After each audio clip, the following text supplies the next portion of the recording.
20 दिसंबर 2024 की सुबह 5:44 पर जयपुर से अजमेर जाने वाले एक्सप्रेसवे पर एक एलपीजी गैस लोडेड कैंटर जब यू टर्न ले रहा था, तभी रॉन्ग साइड से आ रहे दूसरे ट्रक से टक्कर हो जाती है और कुछ ही देर बाद एक धमाका होता है।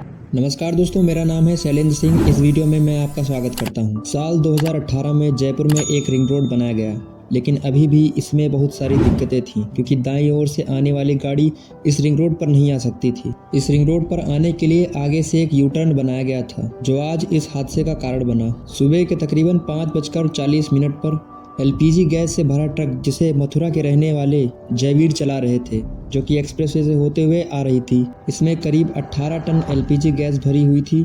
जब यह रिंग रोड पर जाने के लिए यू टर्न ले रहा था, तभी दूसरी साइड से एक और ट्रक, जिसे उत्तर प्रदेश के रहने वाले संजय यादव चला रहे थे, ये ट्रक तेज रफ्तार से आ रही थी। इन्होंने उस यू टर्न ले रहे ट्रक को नहीं देखा और ये सीधे एलपीजी गैस के कैंटर से टकरा गए। इस टक्कर में दोनों ट्रकों को ज़्यादा नुकसान तो नहीं हुआ, लेकिन एक बहुत बड़ा खतरा मंडराने लगा। दरअसल इस टक्कर में एलपीजी गैस वाले कैंटर के 5 नोजल टूट गए और एलपीजी गैस तेजी से लीक होने लगी।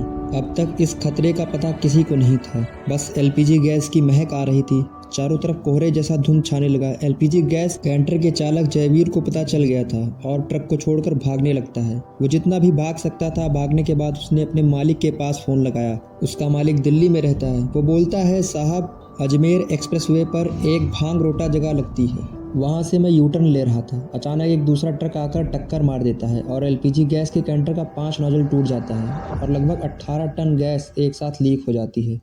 इसके बाद जयवीर अपना फ़ोन स्विच ऑफ कर लेता है। अब तक एलपीजी गैस ने लगभग 200 मीटर के एरिया को कवर कर लिया और 100 मीटर ऊंचाई तक वो गैस फैल जाती है। टक्कर के बाद जिस ट्रक में संजय यादव बैठा था, वो डर जाता है और ट्रक में ही बैठा रहता है, लेकिन एलपीजी गैस कैंटर का चालक जयवीर और उसका हेल्पर दोनों भाग जाते हैं।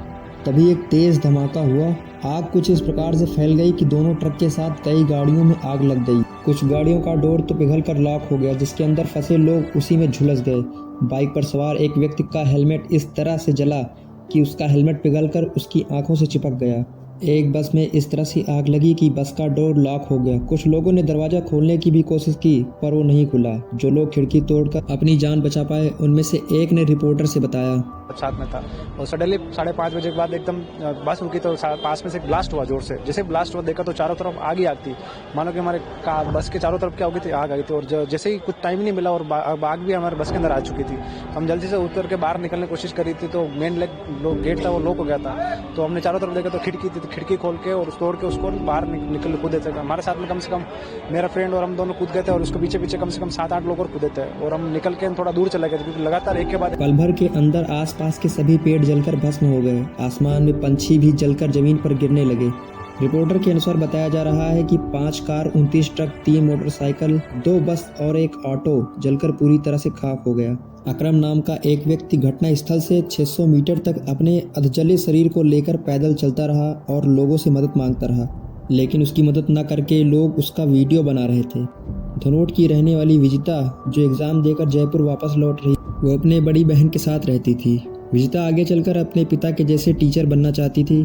घटना होने के ठीक 5 मिनट पहले वो दीदी के पास फ़ोन करती है और कहती है, दीदी, मैं बस 5 मिनट में पहुंच रही हूँ। लेकिन 5 मिनट के बाद उसका फ़ोन कटता है और एक ब्लास्ट होता है। उस ब्लास्ट के चपेट में विजिता भी आ जाती है। विजिता लगभग 75% से ज़्यादा जल चुकी थी। वो ज़िंदगी और मौत के बीच जूझने लगती है, लेकिन जब वह जली थी उस वक्त वो होश में थी। उसने तुरंत अपना फ़ोन निकाला और किसी से फ़ोन लगाकर अपने घर पर सूचना देने को कहती है। वह जानकारी जब एक अनजान व्यक्ति लड़की के पिताजी को फ़ोन करके देता है और कहता है कि आपकी बेटी एक ब्लास्ट में बुरी तरह से झुलस गई है। उसके पिता को लगा कि ये कोई फेक कॉल है, लेकिन कुछ ही देर बाद इस लड़की के भाई, जो श्री माधवपुर में रहते हैं, उनका फ़ोन उनके पिताजी के पास आता है और कहते हैं कि बहन जल चुकी है।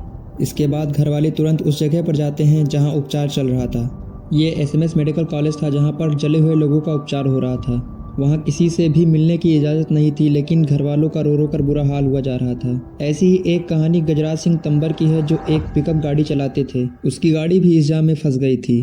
थोड़ी देर बाद जब उसे अजीब सी दुर्गंध आने लगी, जब उसने ध्यान दिया तो उसे पता चला कि ये एलपीजी की गंध थी।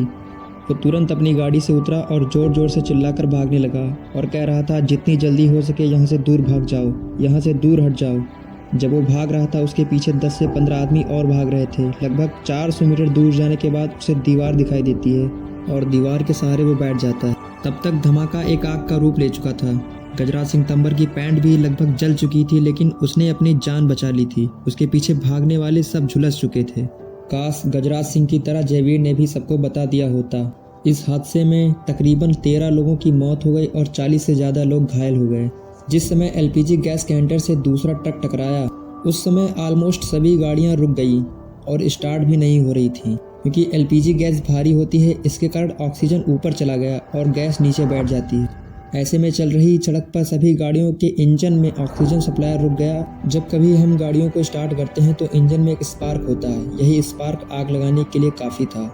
ये भी माना जा रहा है कि उस समय कोई सिगरेट पी रहा होगा या किसी ने अपनी गाड़ी स्टार्ट करने की कोशिश की होगी। यही वजह है कि गैस लीक होने के बाद तुरंत आग लग गई। इसी एक्सप्रेसवे पर अब तक 84 सड़क हादसे हो चुके हैं, लेकिन अब तक कोई बड़ा कदम नहीं उठाया गया। एनएचआई ने यह बयान दिया कि पुलिस और जयपुर डेवलपमेंट अथॉरिटी से, जिन्होंने रिंग रोड को बनाया था, इन दोनों की सहमति से इस यूटर्न को खोला गया, क्योंकि यहाँ पर रिंग रोड पर जाने के लिए कोई भी क्लोवर लीफ नहीं था।